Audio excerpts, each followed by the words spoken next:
ខ្ញុំបាទចំណានបាទសូមគោរពជំរាបសួរដល់សម្ដេចអាដាមលោកជំទាវលោករស្រីបងប្អូនបាទទូតទស្សនិកជនជាទីគោរពនេះគឺជាកម្មវិធីកិច្ចសម្ភាសន៍ពិសេសរបស់ទូរទស្សន៍ជាតិកម្ពុជាដែលកម្មវិធីរបស់យើងតែងតែលើកយកនៅប្រធានបទសំខាន់ដែលឡែកនៅក្នុងពេលនេះខ្ញុំបាទសូមលើកយកនៅព្រឹត្តិការណ៍មួយនោះគឺជាព្រឹត្តិការណ៍បែបទេសចរសហគមន៍ដែលរៀបចំនៅតាមបណ្ដាខេត្តដែលជាប់ទន្លេនៅក្នុងព្រះរាជាណាចក្រកម្ពុជានោះគឺជាព្រឹត្តិការណ៍បុណ្យទន្លេ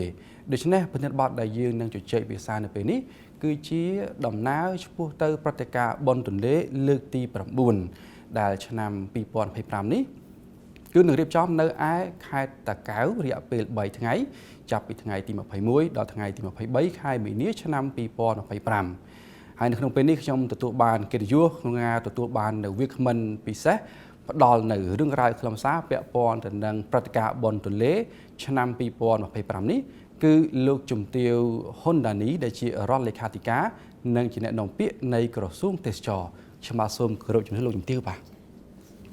អរគុណលោកជំទាវដែលបានផ្ដល់ពេលវេលាដល់ទូរទស្សន៍ជាតិកម្ពុជាក្នុងការផ្ដល់កិច្ចសម្ភាសន៍ពាក់ព័ន្ធទៅនឹងព្រឹត្តិការណ៍បុណ្យទន្លេឆ្នាំ2025ហើយដូចខ្ញុំបានជំរាបទស្សនិកជនអញ្ចឹងគឺព្រឹត្តិការណ៍បុណ្យទន្លេត្រឡប់មកវិញសាជាថ្មីហើយបាទជារៀងរាល់ឆ្នាំហើយឆ្នាំនេះគឺប្រារព្ធនៅឯខេត្តតាកែវរយៈពេល3ថ្ងៃជាសំណួររបស់ខ្ញុំជាដំបូងចង់គោរពជំរាបសួរលោកជំទាវថាតើព្រឹត្តិការណ៍បុណ្យទន្លេនាឆ្នាំនេះគឺនឹងធ្វើឡើងក្រោមប្រធានបទអ្វីហើយមានអត្ថន័យយ៉ាងណាខ្លះហើយមួយទៀតហេតុអីបានជាជ្រើសរើសខេត្តតាកែវជាម្ចាស់ផ្ទះក្នុងការរៀបចំបាទចាចំពោះប្រធានបទបុណ្យទន្លេលើកទី9នៅខេត្តតាកែវក្នុងឆ្នាំ2025នេះគឺគុណតម្លៃនៃទន្លេផ្សារភ្ជាប់វប្បធម៌និងទេសចរធម្មជាតិហើយខ្ញុំសូមយកឱកាសនេះដើម្បីជម្រាបជូនដល់ទូរទស្សនិកជនក៏ដូចជាមហាជនបានជ្រាបផងដែរថាប្រធានបទនេះគឺមានអត្ថន័យខ្លឹមសារណាស់គឺផ្សារភ្ជាប់ទៅនឹងទឹកដីដែលជាគេដំណើរវប្បធម៌ប្រវត្តិសាស្ត្ររបស់ខេត្តតាកែវហើយក៏ផ្សារភ្ជាប់ជាមួយនឹងទេសចរ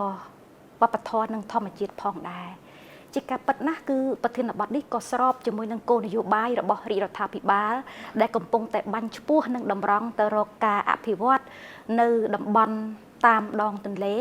ចាហើយជាពិសេសជំរុញកំណើនសេដ្ឋកិច្ចតាមរយៈការការពារការអភិរក្សនៅសម្បត្តិវប្បធម៌ចាក៏ដូចជាធម្មជាតិសម្ដៅប្រែក្លាយធនធានទាំងនោះបម្រើឲ្យវិស័យទេសចរផងដែរចានឹងក៏ជាឱកាសដើម្បីបង្ហាញជូនដល់សាធារណជនក៏ដូចជាភ្ញៀវទេសចរជាតិអន្តរជាតិបានជ្រាបថាកម្ពុជាគឺជាប្រទេសដែលមានវប្បធម៌ដែលមានទឹកដីវ័យចំណាស់ចាតាំងពីយូរលង់ណាស់មកហើយជាពិសេសគឺខេត្តតាកែវនេះតែម្ដងចាហើយចំពោះហេតុផលដែលរាជរដ្ឋាភិបាលបានជ្រើសយកគោលដៅខេត្តតាកែវគឺជាទីតាំងក៏ដូចជាខេត្តម្ចាស់ផ្ទះនៅក្នុងការរៀបចំព្រឹត្តិការណ៍បុណ្យទន្លេលើកទី9គឺដោយសារតែទី1ខេត្តតាកែវគឺជាខេត្តដែលមានវ័យចំណាស់ជាងគេនៅក្នុងចំណោមរាជធានីខេត្តទាំង25នៃប្រជាណាចក្រកម្ពុជារបស់យើងដែលមានវប្បធម៌អរិយធម៌យើងអាចចាត់ទុកថាជាដើមកំណើតអរិយធម៌នៃប្រជាជាតិខ្មែរតាមរយៈប្រវត្តិសាស្ត្រគឺយើងទាំងអស់គ្នាបានដឹងរួចមកហើយថាយើងមានក្សត្រីមួយអង្គដែលដឹកនាំប្រទេសហើយនឹងសោយរាជ្យនៅក្នុងអំឡុងសតវត្សទី1នៅសម័យនគរភ្នំឬក៏សម័យហ្វូណនគឺព្រះនាងសោមាហើយដែលទេសចរចិនគាត់និយមហៅថាលីវីចា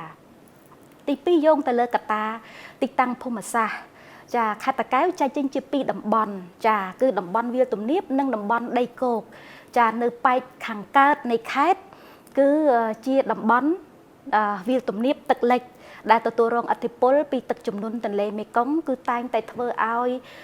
ទឹកដីប៉ែកខាងកើតប្រមាណជា 40% នោះគឺតែងតែរងនៅការជន់លិចជារៀងរាល់ឆ្នាំនៅក្នុងរដូវវស្សាចាដែលមើលទៅទស្សនវិជ្ជាពេលនោះគឺប្រៀបដូចជាគេហៅថាសមុទ្រទឹកសាបដ៏ធំល្វឹងល្វើយផងដែរបើខុសពីទឹកដីនៅប៉ែកខាងលិចដែលជាតំបន់ដីខ្ពស់ចាស្ថិតនៅជាប់នឹងជួរភ្នំចំណុចទី3យោងទៅលើកត្តាភូមិសាស្ត្រនិងប្រវត្តិសាស្ត្រនេះគឺធ្វើឲ្យ ខេត្តតាកែវគឺសម្បូរបឹងនិងព្រែកចាជាច្រើនហើយដែលបច្ចុប្បន្ននេះបឹងនិងព្រែកមួយចំនួនកំពុងតែបម្រើនៅក្នុងវិស័យដឹកជញ្ជូនចាពាណិជ្ជកម្មកសិកម្ម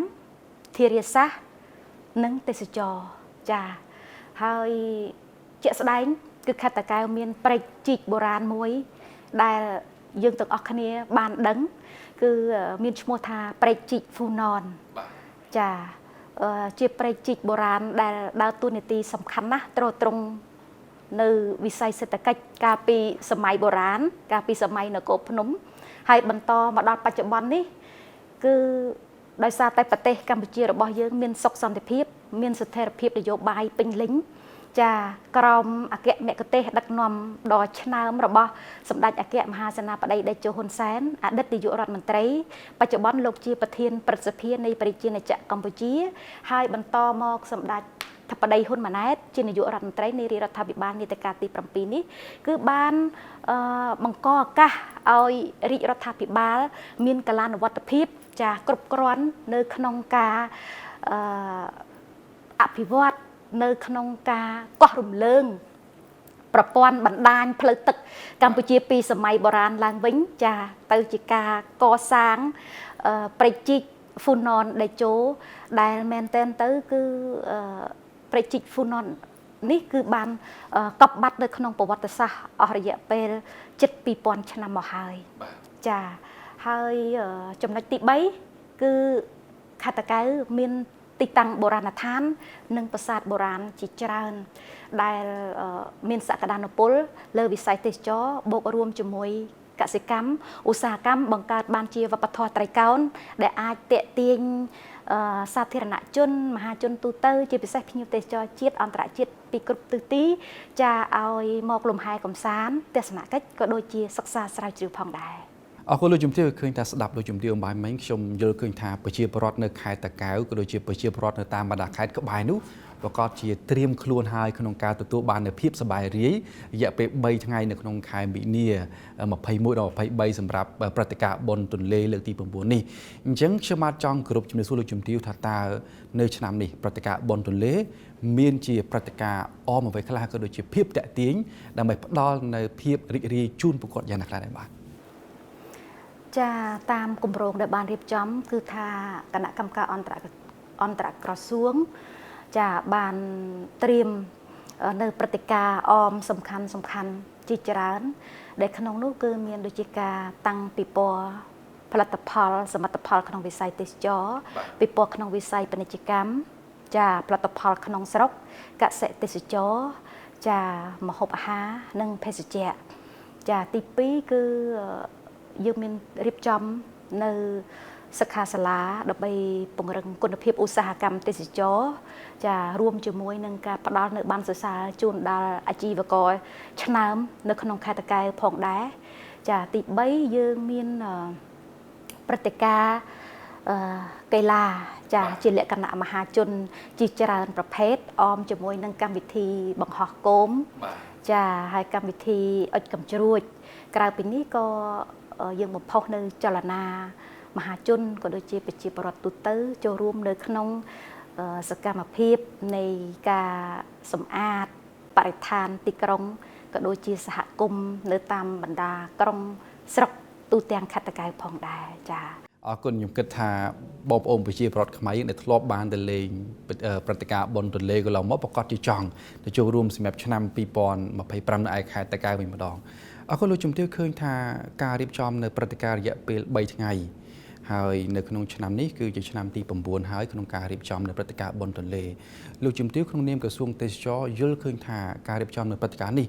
ផ្ដល់នូវអត្ថប្រយោជន៍អ្វីខ្លះក្នុងការជំរុញនៅវិស័យទេសចរនៅក្នុងប្រទេសកម្ពុជារបស់យើងបាទចាស់ជាការពិតណាស់ការ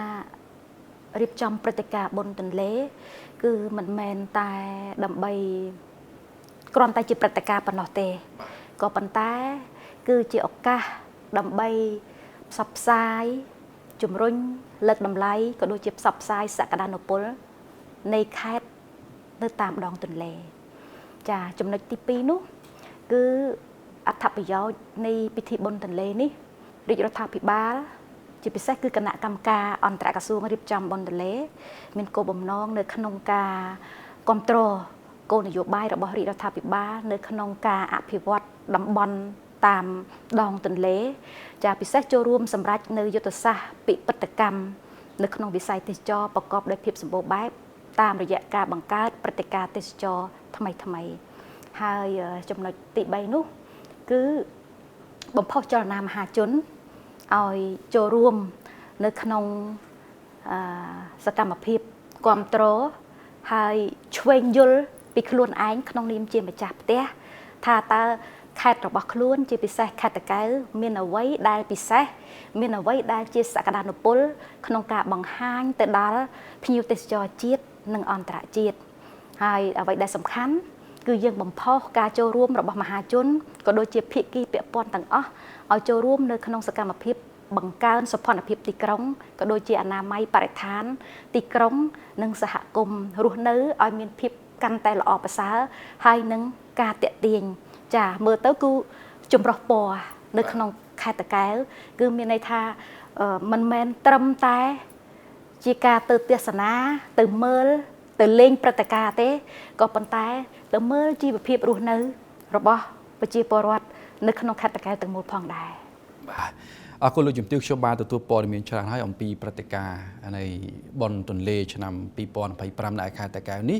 ហើយខ្ញុំគិតថាដើម្បីរៀបចំព្រឹត្តិការណ៍អីមួយប្រកបណាស់ត្រូវការអ្នកចូលរួមជាពិសេសគឺប្រជាពលរដ្ឋរបស់យើងតែម្ដងអញ្ចឹងលោកជំទាវមានជាសារអំពីនីវផ្ញើជូនទៅកាន់បងប្អូនប្រជាពលរដ្ឋរបស់យើងមិនខ្លះដើម្បីប្រកបបាទចូលរួមកំសាន្តនិងចូលរួមសកម្មភាពជាមួយនឹងក្រសួងទេសចរក្នុងការធ្វើឲ្យព្រឹត្តិការណ៍បុណ្យទន្លេរបស់យើងទទួលបាននូវជោគជ័យចាឆ្លៀតឱកាសនេះក្នុងនាមអាដាមរដ្ឋមន្ត្រីក្រសួងទេសចរក្នុងនាមគណៈកម្មការអន្តរក្រសួងរៀបចំព្រឹត្តិការណ៍បុណ្យទន្លេលើកទី9នេះខ្ញុំសូមអំពាវនាវដល់ភ្ញៀវទេសចរជាតិអន្តរជាតិដល់សាធារណជនទូទៅនៅទូទាំងប្រទេសចាហើយក៏ដូចជាគ្រប់